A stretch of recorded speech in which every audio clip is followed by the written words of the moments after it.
Okay, so here's a valve that I purchased on Amazon. The valve that I have is a Toro 264-16-04. That's the remote control valve that I purchased on Amazon. And I've already installed the whole head assembly into the actual valve body. This is the valve body, and mine is threaded. It's threaded with a barbed fitting.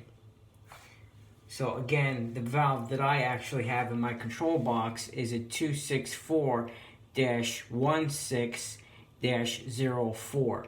So that's the one that I purchased on Amazon, and I just removed the entire head assembly. The actual body is still in the control box, which was still in good shape. I just basically removed the new head assembly and replaced it onto the old valve body. Now I'm going to show you how to disassemble this and how to reassemble it and make sure that you put all the parts in properly and that you don't have any leaks. Okay.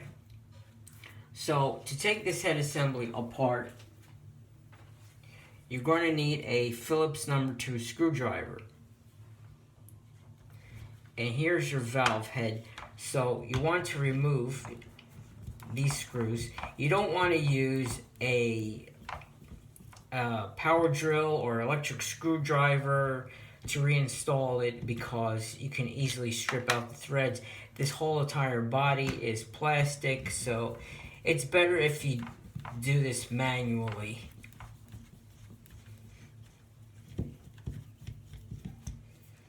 So just remove all of the threads from the actual head assembly,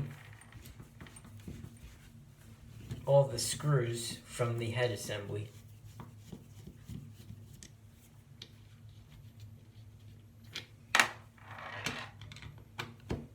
Make sure you don't lose any of the screws. Put them aside and try to keep them clean.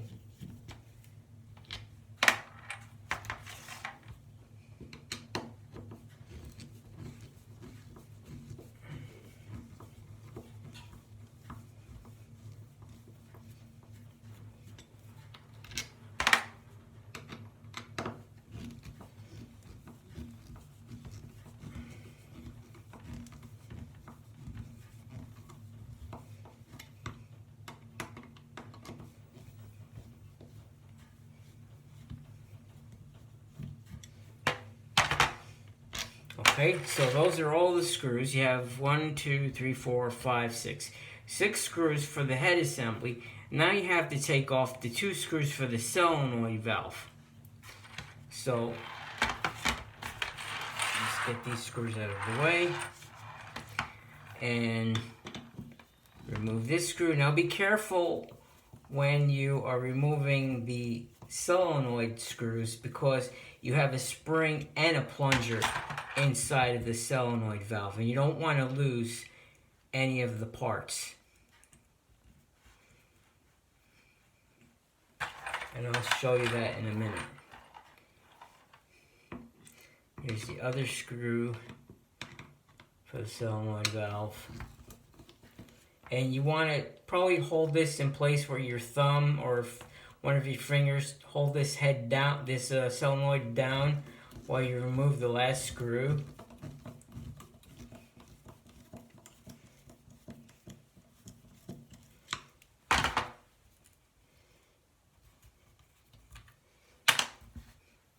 Okay, so now we're going to remove the solenoid and I'll show you what is inside.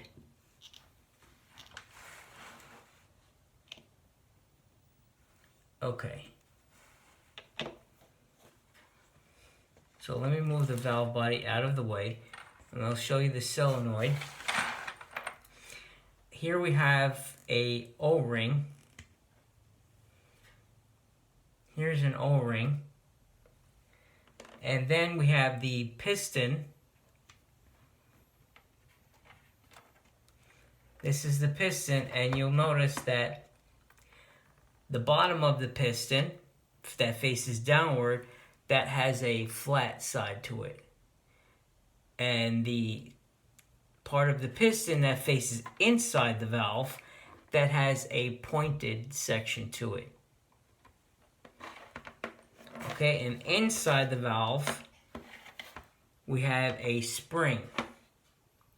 So you want to make sure when you remove this solenoid assembly from this valve body, you don't lose this spring. It's very important, or else that plunger is not going to move. It's going to get stuck during operation. Okay, so let's set these parts aside. Okay, now we'll remove the actual head assembly. And there's two more screws that are hidden underneath the actual solenoid. So let's remove these two screws.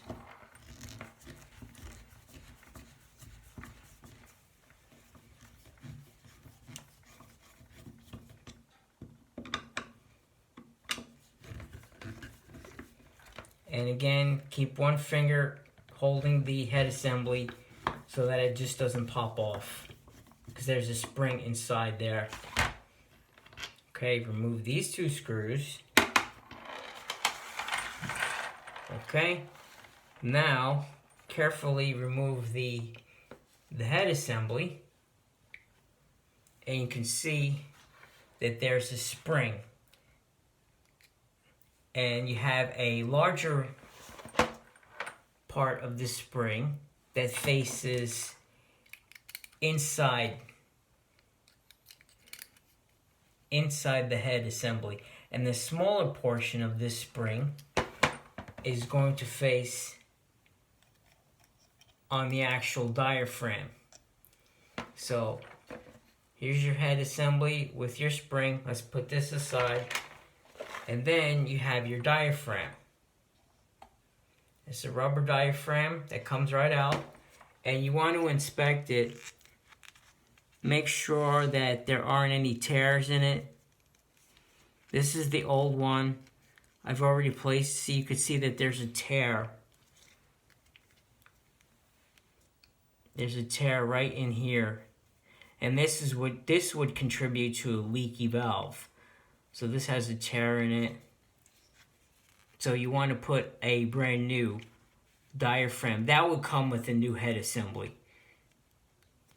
So you want to replace this part. And also you have this plastic ring. You want to also inspect that. You want to make sure that there's no hairline cracks like this one has. This one has a few hairline cracks in it, and that will also contribute to any leaks where the valve does not seal properly. So with a new valve assembly, all these parts will come with it.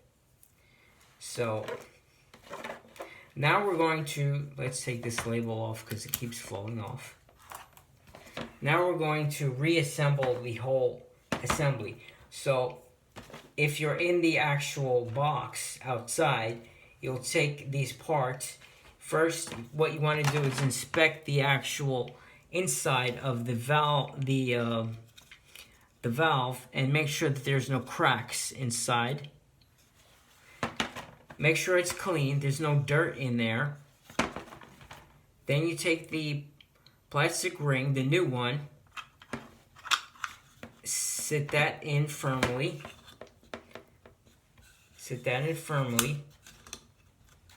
Then you take your new diaphragm, rubber diaphragm, sit that in, and it doesn't matter. There's no indentation or indication of which way it's supposed to go. You just take it, put it just like that, and you can spin it. There's no direction. Make sure it fits flat. Okay? Then you have your valve head assembly. Make sure that this pin is not bent or damaged or anything. So you're going to take this top assembly, and this one you have to face it where you have, see, these are the 6 holes for the actual mounting of the head, and then you have a section for the solenoid. So you see here, this is where the solenoid will screw into the actual valve body, and then you have your solenoid here. So you want to make sure that you put this pin into the diaphragm like that. Oh, sorry. Take the large portion of the spring, put it in there, in the head assembly, the large portion of the spring. The smaller portion of the spring is going to be on the diaphragm. So you put this head assembly just like that. You might want to spin it a little bit, make sure the whole thing sits properly. And what you want to do is with fingers holding this, the whole thing is together, make sure that these line up properly. Okay? So, holding the whole assembly together, we're going to take one of the screws,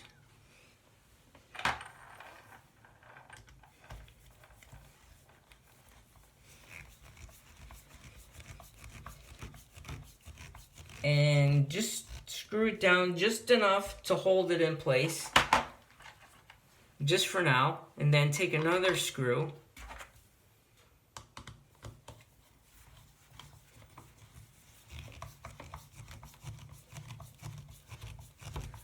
put that in there just to hold it in place.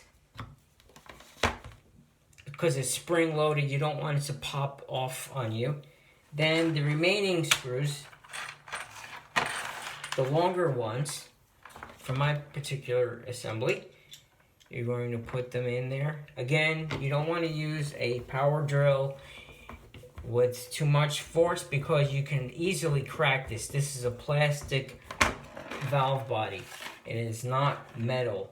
You can easily over torque it, strip out the threads, and you'll cause more damage and possibly damage the entire sprinkler valve assembly. And you don't want to do that because then that's extra money that you're going to have to spend.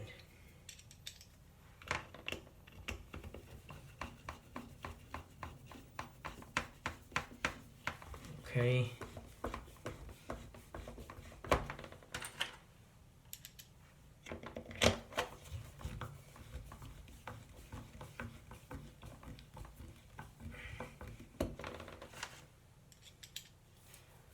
Okay, and then you have two of the longer screws. One goes in here.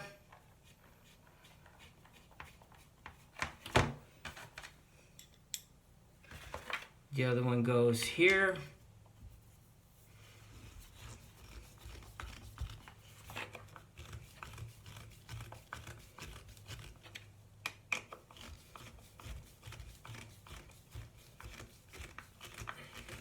Okay, so now when you're going to tighten these screws, you want to do it in like a star pattern, just that you don't warp any of the actual assembly, just to get things tightened. And just go into a star pattern.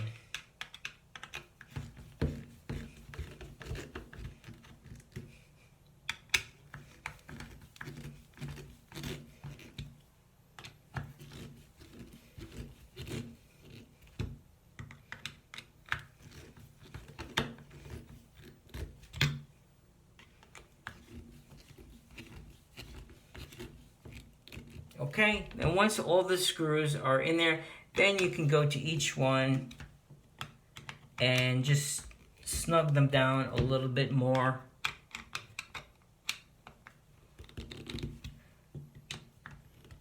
Make sure they're tight, but don't over tighten them.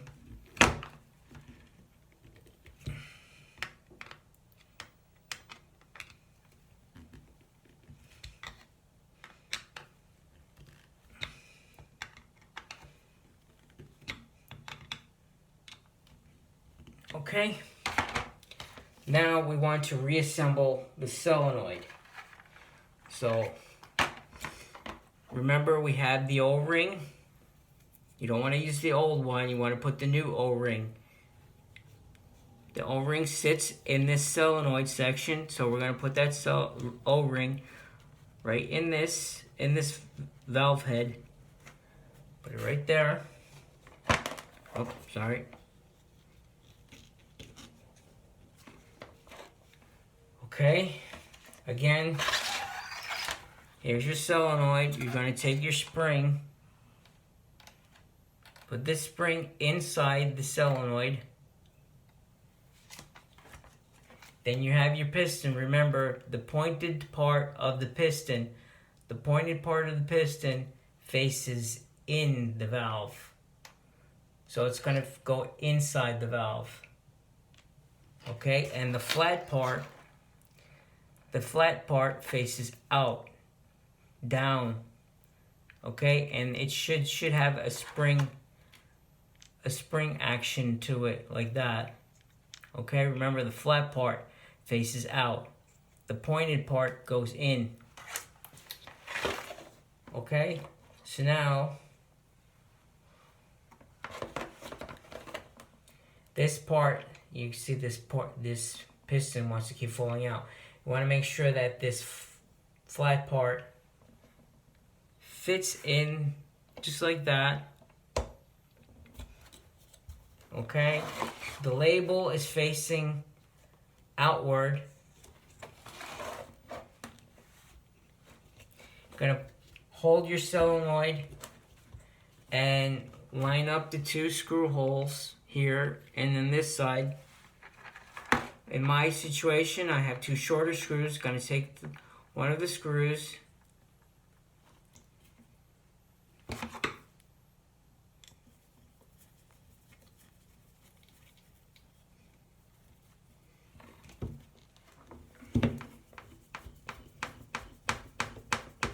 you want to run the screw in just enough till it stops, just to hold the solenoid in place. That way it doesn't fall apart on you while you're trying to put in the other screw.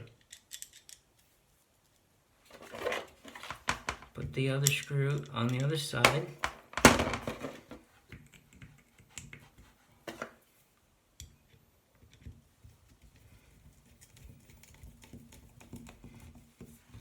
Again, make sure that you're not getting any kind of dirt inside the internal parts, because that could interfere in the solenoid or the valve operation, and then you'll have a leak. So again, tighten them, make sure they're secure, but don't over tighten them.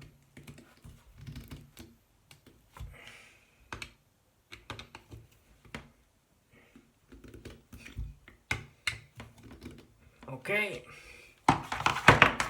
and that's the reassembly. That's the reassembly of the valve. So you can order the entire head assembly, or the actual valve, and then replace the head assembly with a new solenoid. But again, make sure that you install the parts the way I showed you, or else it's not going to seal properly when you go to shut off your sprinkler zone. Okay, thank you very much for watching. Have a good day.